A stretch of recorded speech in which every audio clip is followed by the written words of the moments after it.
सीटों पर असर डालेंगे किसान? उत्तर प्रदेश 22 आ रहा है, एक एक सीट पे असर डालेगा उत्तर प्रदेश में। और 24 आ रहा है, मोदी जी अपनी जमानत बचा के दिखा दे मुझे 24 में। जहां मोदी जी लड़ेंगे वहीं एक एक किसान जाएगा और एक एक किसान को समझाएगा। बंगाल तो दूर था, 50-100 ही किसान गए थे, अब पता लगेगा उत्तर प्रदेश वाराणसी जा रहे हैं प्रधानमंत्री मोदी और यूपी चुनाव की शुरुआत वहां से होने वाली है। हाँ तो कोई बात नहीं। मोदी जी को वहाँ उनको पता चल जाएगा। वहाँ पत्रकार भी जेल में है, किसान भी जेल में है और आंदोलन भी वहाँ चल रहे हैं। मोदी जी को पता चल जाएगा, बनारस में मोदी जी जैसी सभा करेंगे उनको अच्छी तरीके से। और देश के, मैं बता रहा हूँ, उत्तर प्रदेश के जिस कोने में मोदी जी सभा करेंगे, मोदी जी और योगी जी को पता चल जाएगा कि किसानों के साथ विश्वासघात करना, किसानों को देशद्रोही बताना, किसानों को पाकिस्तानी बताना, किसानों को अफगानिस्तानी बताना, ये मोदी जी के लिए कितना अच्छा रहेगा। ये मोदी जी को समय पर पता चल जाए। किसानों का तो हम सम्मान कर रहे हैं। हमारा कभी सम्मान नहीं कर रहे। उन्होंने जिन दलितों प्रयागराज में जिन दलित भाइयों के पैर छुए थे, उनकी तनख्वाह भी बेईमानों ने अब तक नहीं दी, वो आज भी रो रहे हैं। और जिनके योगी जी ने सम्मान किया था, वो मुंह पे बोल के चले गए कि हमें सम्मान से पेट नहीं भरेगा, हमारा रोटी से पेट भरेगा। अब हमें राष्ट्रभक्ति का सर्टिफिकेट नहीं चाहिए, अब हमें हमारी जमीन से पेट भरेगा और जमीन चाहिए मुझे। जो कैंडिडेट जीते हुए हैं अभी आ रहे हैं चुनाव में, वही अपना नामांकन नहीं कर पाए और आप कह रहे हैं कि ये रैली करने जाएंगे तो तुम उन बातों को टेंशन मत लो। जनता जब सीधे वोट डालेगी ना, तब हमारे दो हाथ होंगे। हमने जिला पंचायत सदस्य जिता दिए, बीटीसी जिता दिए, इनने पुलिस और डीएम लगा के अपहरण करवा लिए उनके। ठीक है, अब अपहरण तुम किन के करवाओगे? जब एक एक किसान के अपहरण करवाओगे ना, तब तुम्हें पल जाए। तुम दिल्ली में अगर रह जाओ कहीं आसपास भी, तो तुम देख लेना, जब यहाँ आंदोलन होते हैं तो ये दुनिया की फोर्स की जरूरत पड़ जाती है इन्हें। जब दिल्ली में 26 जनवरी को जाना होता है, और जब 26 जनवरी को हमारा प्रोग्राम होता है, तो यहाँ 3 दिन क्रेन चलती है। अब इन वोटों में जब हमारे यहाँ अपहरण करवाएंगे ना किसानों के, तब हम इन्हें बता देंगे कितने बड़े राष्ट्रभक्त हैं। ये सर्टिफिकेट ना बांटें, अब सर्टिफिकेट हम इन्हें देंगे जब हमारे घर पे वोट मांगने आएंगे। ऐसा लगता है सर्टिफिकेट बांटने का ठेका आपने ले लिया। अरे हमने राष्ट्रवाद हिंदू बन गए। आप कितने लोगों का ठेका ले? अरे राष्ट्र इनके बाप का, राष्ट्र इनका बाप है। मैं ठेका हिंदू नहीं बनना चाहिए। ओ भैया, हम नेता नहीं है, पूरे किसान बिरादरी। भैया सब लोग ठेका ले रहे हो ना, सब ठेका ले, सब ठेकेदार, एक एक किसान ठेकेदार, यहाँ एक एक किसान ठेकेदार। और तुम इन किसानों को आंक लो, एक एक किसान के पीछे हजार आदमी खड़ा है, ये मैं बता रहा हूँ। जनसंख्या नियंत्रण कानून, अरे जनसंख्या नियंत्रण की बता दी मैंने। जनसंख्या नियंत्रण 2022 का इनका लॉलीपॉप है, वो चलने वाला नहीं है। तुम हमें बता दो, हम 2 बच्चे पैदा करेंगे, तुम बच्चों को रोजगार दोगे? हमें ये बता दो, हम 2 बच्चों पैदा करेंगे, तुम क्या गारंटी ले रहे हो? और हम 4 पैदा करेंगे तो क्या गारंटी तुम हमारी छीन रहे हो? कोई कुछ नहीं, इनका लॉलीपॉप है। पूरा देश, पूरा हिंदुस्तान समझ गया है, कोई इनके बहकावे में आने वाला नहीं। ये सीए एनआरसी की बात क्यों नहीं करते? अब उत्तर प्रदेश का चुनाव आगे करे ना, सीए एनआरसी की बात वो कहाँ डाल दी?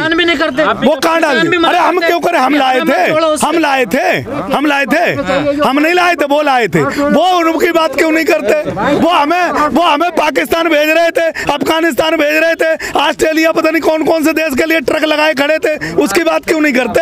अब 2 बच्चों की बात कर लो, उसकी भी मुंह खाओगे तुम। किसानों के एजेंडे में सीएनआरसी है, सीएनआरसी किसानों के एजेंडे में। वो भैया हमारे एजेंडे में जो उन्होंने हमारा सबसे बड़ा जो हमारे साथ विश्वासघात किया, 100 बात की। मैं ये कह रहा हूँ, सीएनआरसी और खेती जो हमारी जमीन है इन्होंने ली, कुछ चलने वाला नहीं है। अब एजेंडे में है कोई एजेंडा, हमें कोई चुनाव थोड़ी लड़ना, हमें उन्हें हमें वो रखना ही नहीं। मैं उनसे ये कह रहा हूँ कि वो सीए एनआरसी क्यों नहीं कर रहे? 2 बच्चों की बात क्यों कर रहे हो? अब तुम करो ना, तुम्हारे सारे प्लान फेल हैं।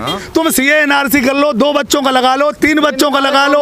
एक साक्षी महाराज कह रहे हैं कि 8 बच्चे पैदा करो, 2 पंडित बना दो, 2 बाबा बना दो, 2 आर्मी में भेज दो, 2 किसान बना दो। और योगी आदित्यनाथ कह रहे 2 बच्चे पैदा करो, किस किस की माने? आरएसएस वाले कहते हैं कि 6 बच्चे पैदा करो। कानून है वो मानो। अरे कानून कौन बना रहा है? ये प्रोपेगेंडा छोड़ रहे, बनने वाले नहीं। 2014 में बन गए, 2022 में बन गए, 2019 में बन गए, अब ना बने। सुनो, जिनके खुद की बीवी नहीं, जो जनसंख्या के बारे में कुछ जानते नहीं, जिनको ये पता नहीं कि कितनी फीस लगती है, कितने बच्चे स्कूल में जाते हैं तो गाड़ी वाला लेता है, वो बच्चों की बात करते हैं, वो सिर्फ वोट की बात करते हैं, इसलिए ला रहे ये। और हाँ, ममता बनर्जी को भी नहीं पता कुछ? क्या ममता ममता बनर्जी नहीं लगा रही है कानून। ये कानून जब चुनाव आ रहा है ना सर पे, नहीं आपने कहा सुन ले, अरे सुन ले भैया, कानून कानून कानून कानून कानून जिनके सर पे जो अब कहाँ गए थे, 5 साल कहाँ गए थे? और तुम मुझे एक बात बताओ, अभी पूछ रहे थे कि कानून वापसी नहीं होगे, कानून वापसी अब हम हिंदू बन गए कि नहीं बन गए? अब हम ये बताओ हिंदुस्तानी है या नहीं है? ये तो क्या कह रहे थे कि तुम तो अफगानिस्तानी हो, तुम पाकिस्तानी हो, अब ये क्यों कहने लगे कि कानून वापसी होगी नहीं होगी, मतलब कानून वापसी नहीं होगी, आंदोलन किसान वापस ले लें। अब तक तो हम हिंदुस्तानी ही नहीं थे, अब तक तो हम देशद्रोही थे, खालिस्तानी थे। इनके समझ में आया ना। और मैं ये बता देता हूँ, ये कानून भी वापसी होगी, कभी तुम और वो दोनों गलतफहमी के शिकार हो, ये भी मैं बता रहा हूँ। कानून वापसी होगी, कानून वापसी हुए बिना कोई बात नहीं बनेगी। रास्ता क्या है? रास्ता वही है जिस रास्ते से आज़ादी मिली, जिस रास्ते से ये सरकार आई है। ये सरकार भी अन्ना आंदोलन से लेके और हमें बहुत बड़ा हिंदू बनाया था ना, कि तुम हिंदू राष्ट्र बनाएंगे, तुम्हें हम 15 लाख दे देंगे। अब इनकी औकात इन्हें पता लग गई ना कि क्या हिंदू नहीं हो। आप नहीं चाहते थे? क्या नहीं चाहते थे? हम ये चाहते थे मेरा राष्ट्र खुशहाल हो, यहाँ नौकरी मिले, पढ़ा लिखा बंदा, स्कूल जो है ना वो बच्चों को पढ़ाएं लिखाएं। आज क्या हो रहा है, बच्चे घर में बैठे हैं, ऑनलाइन क्लास चल रहा है, नेट आ नहीं रहा है, फीस पूरी दे रहे हैं। कौन दे रहा है? सरकार के लोग हैं, सरकार के यार हैं, सरकार उनसे कमीशन लेती है और फीस माता पिता से दिलवाती है। कौन से टीचर को फीस दे रहे हैं भैया? किसी को नहीं दे रहे।